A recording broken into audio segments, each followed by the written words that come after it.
हम बड़ी मेहनत करके आपके लिए हॉरर वीडियो बनाते हैं, लेकिन आप में से ज्यादातर लोगों ने हमारे चैनल को सब्सक्राइब नहीं किया है। अगर हमारी भयानक कहानियां आपके दिल की धड़कनें तेज करती है और आपको रोमांच से भर देती है, तो हमारे चैनल को सब्सक्राइब करना ना भूलें।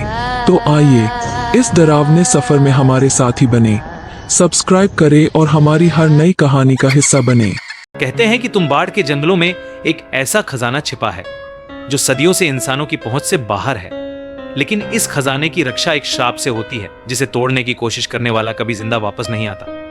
यह कहानी उसी श्राप की है जो आज भी वहां मंडराता है, और एक परिवार की जिसने इस श्राप से खेलने की भूल की। कहानी का दृश्य खुलता है वर्ष 1928, एक पुराना जर्जर घर जिस पर काई जमी हुई है, चारों ओर फैली हुई वीरानगी और मूसलधार बारिश से घर और भी खौफनाक दिख रहा है। विनायक घर के अंदर चलते हुए, दादी, ये तुम हमें हमेशा क्यों डराती हो? क्या तुम्बाड़ का खजाना सच में मौजूद है या ये सिर्फ कहानियां हैं? दादी अपनी कमजोर आवाज में, आंखों में डर के भाव, खजाना, वो खजाना एक श्राप है विनायक। जो भी उसे लेने की कोशिश करेगा, मौत उसका पीछा करेगी। विनायक हंसते हुए, दादी की बात को हल्के में लेते हुए, दादी तुम भी ना, अब जमाना बदल चुका है। कौन से भूत प्रेत और श्राप, अगर वो खजाना है तो मैं उसे ढूंढूंगा। दादी गंभीर होते हुए बोली, विनायक ये तुम्हारे लिए नहीं है। तुम्बाड़ का खजाना लेना आसान नहीं है। वहां की हवाओं में श्राप बसा है। वहां एक ऐसा राक्षस है जो सोता नहीं, उसे कभी भूख नहीं मिटती, और जो भी उसकी सीमा में कदम रखता है वो खुद को श्रापित कर लेता है। बिजली की गड़गड़ाहट और झटके से लाइट बंद हो जाती है। दादी के चेहरे पर डर और भी गहरा हो जाता है।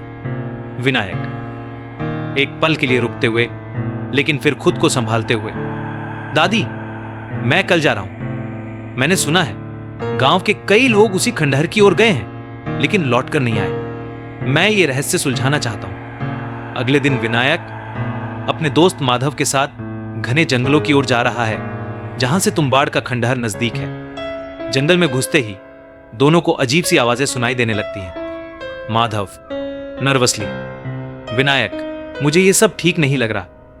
जंगल में अजीब सा सन्नाटा है, हमें वापस चलना चाहिए।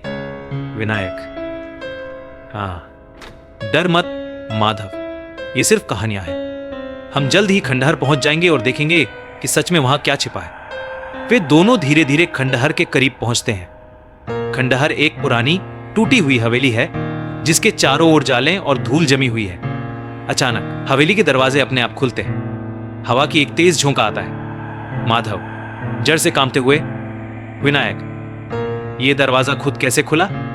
विनायक आंखों में जिज्ञासा, लेकिन निडर होकर, ये तो बस हवा थी। माधव चल अंदर चलते हैं। जैसे ही दोनों अंदर कदम रखते हैं, अचानक हवेली के एक कोने से फुसफुसाहट की आवाज सुनाई देती है। विनायक और माधव रुक जाते हैं। आवाज कौन है यहां? दोनों के चेहरे पर डर और बेचैनी साफ दिखाई देने लगती है। विनायक धीरे से, तुमने भी वो सुना? माधव धीरे से सिर हिलाता है। दोनों अंदर और आगे बढ़ते हैं। हवेली के एक पुराने कमरे में अचानक से एक खजाने के चेस्ट का संकेत मिलता है। विनायक उसकी ओर बढ़ता है। जैसे ही वो चेस्ट खोलने के लिए झुकता है, एक डरावनी कंकाल जैसी हाथ उसकी ओर बढ़ती है।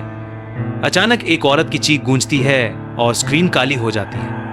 वो चीख, क्या ये श्राप का एक और प्रमाण है? क्या विनायक और माधव का भाग्य भी उन लोगों की तरह होगा जो कभी लौटकर नहीं आए? क्या उन्हें उस खजाने के रहस्य का सामना करना पड़ेगा? अगले एपिसोड में जानिए। दूसरा एपिसोड देखने के लिए हमारे चैनल को सब्सक्राइब करना ना भूलें और बेल आइकन जरूर दबाएं, जिससे आपको सबसे पहले वीडियो देख सके।